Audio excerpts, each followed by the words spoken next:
यह कहानी है एक दैत्य की। एक ऐसा दैत्य जो गांव की जवान और सुंदर कुंवारी लड़कियों को उठाकर एक गुफा में ले जाता था और उनके जिस्म से कपड़े हटाता था और फिर उन्हें बिना कोई नुकसान पहुंचाए छोड़ देता था। वह दैत्य ऐसा क्यों करता था? वह दैत्य कौन था?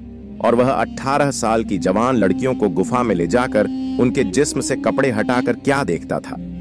जानने के लिए कहानी को अंत तक जरूर देखिएगा और साथ ही वीडियो को लाइक करके चैनल को सब्सक्राइब करना ना भूलिएगा। तो चलिए कहानी को शुरू करते हैं। एक समय की बात है, रामपुर नामक एक गांव था। यह गांव अपने हरे भरे खेतों, निर्मल झरनों और खुशहाल वातावरण के लिए प्रसिद्ध था। लेकिन इस गांव पर एक भयानक श्राप मंडरा रहा था। हर पूर्णिमा की रात एक दैत्य गांव की 18 साल की कुंवारी कन्याओं को उठा ले जाता। गांव के लोग डर के साए में जी रहे थे। उस दैत्य को लेकर कई सारी कहानियां प्रचलित थीं। कोई कहता कि वह एक शापित है, तो कोई उसे जंगल की बला बताता था। गांव वालों का कहना था कि वह दानव कुंवारी लड़कियों को ले जाकर उनके साथ शारीरिक संबंध बनाता है और फिर उन्हें छोड़ देता है। लेकिन असलियत क्या था, कोई नहीं जानता था। उसी गांव में पायल नाम की एक लड़की अपने मां के साथ रहती थी।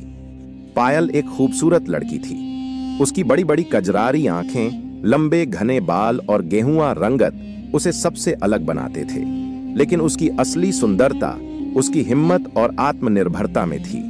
गरीबी के बावजूद वह कभी हालात से हार मानने वालों में से नहीं रही। उसके पिता का साया बचपन में ही उठ गया था और तब से वह अपनी विधवा मां के साथ हर मुश्किल का सामना हिम्मत से कर रही थी। उसकी मां दिन रात मेहनत कर उसे पढ़ा लिखा रही थी और पायल भी मां की तकलीफों को समझती थी। वह घर के सारे काम निपटाने के बाद खेतों में भी हाथ बंटाती थी। पायल सिर्फ खूबसूरत ही नहीं बल्कि बेहद साहसी भी थी। गांव के लड़कियों को डराने वाले हालात हों या किसी कमजोर की मदद करनी हो, वह हमेशा आगे रहती थी। पायल 18 साल की होने वाली थी, जिसके चलते उसकी मां चिंतित रहने लगी थी। वह सोचती थी कि क्या गांव की बाकी लड़कियों की तरह पायल को भी वह दैत्य उठा ले जाएगा। इस बात को लेकर वो हमेशा उदास रहा करती थी।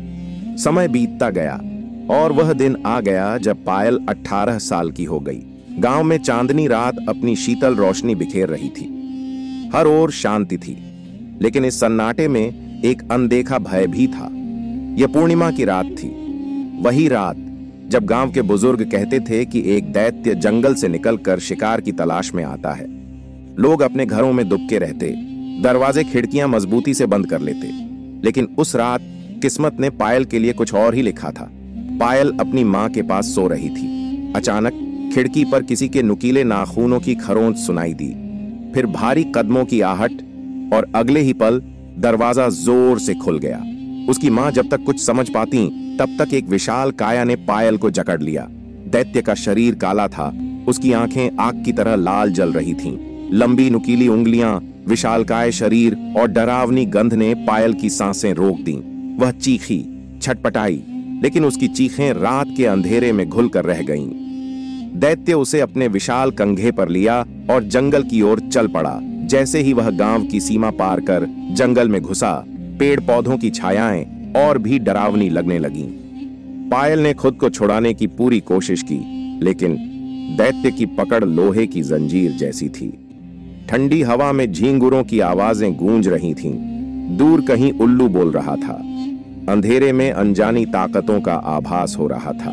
पायल का दिल तेजी से धड़क रहा था। वह जानती थी कि उसे हार नहीं माननी चाहिए।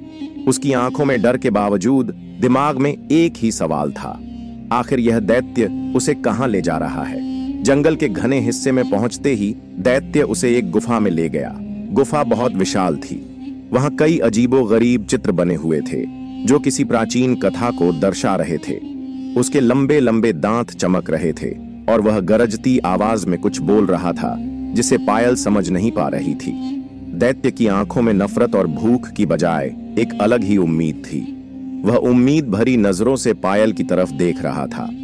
पायल को समझ में नहीं आ रहा थी कि आखिर यह दैत्य उससे चाहता क्या है। पायल अंधेरी गुफा में पड़ी थी। उसके शरीर में दर्द था, लेकिन दिमाग में डर और सवालों का बवंडर चल रहा था। सामने वह दैत्य खड़ा था, भारी सांसें लेता हुआ उसकी लाल जलती आंखें किसी छिपे हुए दर्द की कहानी कह रही थीं। दैत्य ने एक गहरी सांस ली और फिर भारी आवाज में बोला, मैं जानता हूं तुम डरी तुम हुई हो, लेकिन सुनो, मैं ऐसा जन्म से नहीं था। पायल ने आश्चर्य से उसकी ओर देखा। दैत्य ने आगे कहना शुरू किया, मैं भी कभी एक इंसान था, एक सामान्य खुशहाल जीवन जीने वाला युवक, पर एक गलती ने मुझे इस अभिशाप की आग में झोंक दिया। गुफा के अंदर जलती मशालों की रोशनी में दैत्य की परछाई दीवारों पर डरावनी लग रही थी, लेकिन उसकी आवाज में एक दर्द था जो पायल को थोड़ा कम भयभीत कर रहा था। दैत्य ने कहना शुरू किया, मैं एक शूरवीर था। राजाओं के दरबार में मेरी बहादुरी के चर्चे होते थे, लेकिन मेरी सबसे बड़ी कमजोरी थी अहंकार। मैं खुद को सबसे शक्तिशाली समझने लगा। एक दिन मेरी मुलाकात एक महात्मा से हुई। वह सिद्ध योगी थे जिनकी शक्तियों की चर्चा दूर दूर तक थी, लेकिन मेरी अक्कड़ ने मुझे अंधा कर दिया। मैंने उनका अपमान किया, उनकी शक्तियों को झूठा बताया और यहां तक कि उनके सामने खुद को सबसे बड़ा योद्धा घोषित कर दिया। महात्मा क्रोधित हो गए। उनकी आंखों में ऐसा तेज था कि मैं कांप उठा। उन्होंने मुझे देखा और कहा, अहंकारी पुरुष, तू अपने बल और आकर्षण पर गर्व करता है ना? तो अब देख, तेरा यही गर्व तुझे श्राप देगा। मैं तुझे एक ऐसा राक्षस बनाता हूं जिससे हर कोई डरेगा। न कोई तुझे प्रेम करेगा, न कोई तेरी छाया भी सहन कर सकेगा। तू जंगलों में भटकेगा, अकेलेपन का अभिशाप झेलेगा और फिर उनकी शक्तिशाली मंत्रों की गूंज से मेरा शरीर बदलने लगा। मेरी चमड़ी सख्त हो गई, हाथ पंजों में बदल गए और मेरी आंखों से इंसानियत खो गई। मैं एक दैत्य बन गया, भयानक, डरावना और अकेला। पायल भयभीत होकर उसकी कहानी सुन रही थी। उसने कांपती आवाज में पूछा, तो फिर तुम इस श्राप से मुक्त क्यों नहीं हुए? दैत्य ने गहरी सांस ली और कहा, महात्मा ने मुझ पर दया करते हुए एक शर्त रखी थी। अगर कोई 18 साल की कन्या जिसके शरीर पर त्रिशूल का निशान होगा मुझसे अपने इच्छा से संबंध बनाएगी, तभी यह श्राप टूटेगा और मैं फिर से इंसान बन जाऊंगा। पायल का चेहरा सफेद पड़ गया। वह तुरंत अपनी कलाई की ओर देखने लगी। जन्म से ही उसकी कलाई पर एक हल्का त्रिशूल जैसा निशान था, जिसे उसकी मां हमेशा देवी का आशीर्वाद मानती थीं। लेकिन अब यह एक अभिशाप की कुंजी बन चुका था। दैत्य ने उसकी नजरों को पढ़ लिया और हल्की हंसी के साथ कहा, हां, तुम ही हो वह लड़की। नियति ने तुम्हें मेरे पास भेजा है। अब तुम ही मेरी मुक्ति का द्वार हो। पायल की सांसें तेज हो गईं। उसके दिमाग में हजारों सवाल चल रहे थे। क्या वह अपनी मर्जी से इस शर्त को मानेगी? क्या वह एक अभिशप्त योद्धा को मुक्त करने के लिए अपना जीवन दांव पर लगाएगी, या फिर वह कोई और रास्ता निकालेगी? गुफा के भीतर मशालें टिमटिमा रही थीं और बाहर जंगल की ठंडी हवाएं चल रही थीं। उस रात नियति ने एक कठिन फैसला पायल के हाथों में सौंप दिया था। पायल ने सोचा, अगर मेरे इस बलिदान से किसी को मुक्ति मिल सकती है तो मुझे यह बलिदान दे देना चाहिए। पायल ने दैत्य का हाथ पकड़ लिया। एक दिव्य प्रकाश फैला। गुफा कांपने लगी और देखते ही देखते दैत्य का विकराल रूप गायब हो गया। वहां अब एक सुंदर तेजस्वी युवक खड़ा था। उसने पायल के चरणों में सिर झुका दिया और कहा, तुम्हारे साहस और त्याग ने मुझे मेरे श्राप से मुक्त कर दिया। मैं अब सदैव तुम्हारा आभारी रहूंगा।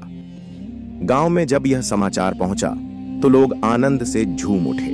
उस युवक ने पायल से विवाह करने का प्रस्ताव रखा, जिसे पायल ने स्वीकार कर लिया। वर्षों बाद उस युवक और पायल ने रामपुर को एक समृद्ध राज्य में बदल दिया, जहां अब पूर्णिमा की रातें भय के बजाय उत्सव से भरी होती थीं। उस युवक ने अपने अहंकार से सीखा कि शक्ति का सही प्रयोग तभी सार्थक होता है जब उसे लोगों की भलाई के लिए इस्तेमाल किया जाए।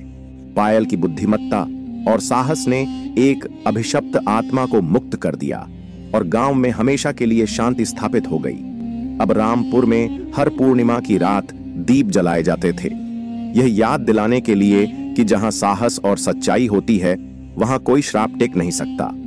तो मित्रों, ये कहानी आपको कैसी लगी कमेंट में जरूर बताइएगा और साथ ही वीडियो को लाइक करके चैनल को सब्सक्राइब करना ना भूलिएगा। नमस्कार।